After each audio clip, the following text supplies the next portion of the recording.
Praise the lord. దేవునికి మహిమ కలుగును గాక. ఈ ఉదయ కాలమున మన ప్రభువైన యేసుక్రీస్తు కృప మీ అందరికీ తోడై నడిపించును గాక. ప్రభువైన యేసుక్రీస్తు వారు సిలువలో పలికిన 5వ మాటను ధ్యానించుదామండి. యోహాను సువార్త 19వ అధ్యాయము 28వ వచనము. అటు తరువాత సమస్తమును అప్పటికి సమాప్తమైనదని యేసు ఎరిగి లేఖనము నెరవేరునట్లు నేను దప్పిగొనుచున్నానెను. ప్రభువైన యేసుక్రీస్తు వారు ఆయన దప్పికగొని ఉన్నాడు. ముఖ్యమైన కారణము లేఖనమును నెరవేర్చబడుటకు. మరి ముఖ్యంగా ప్రభువైన యేసుక్రీస్తు నీ కొరకు నా కొరకు ఆయన జీవజలములను దయచేవాడు. జీవజలపు ఊటులను మన హృదయముల నుంచి ప్రవహింపచేయువాడు.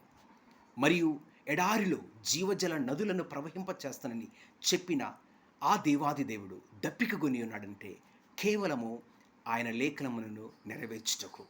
సమరయ స్త్రీకు ఆయన నీటిని దయచేసిన దేవుడు. ఆమేన్.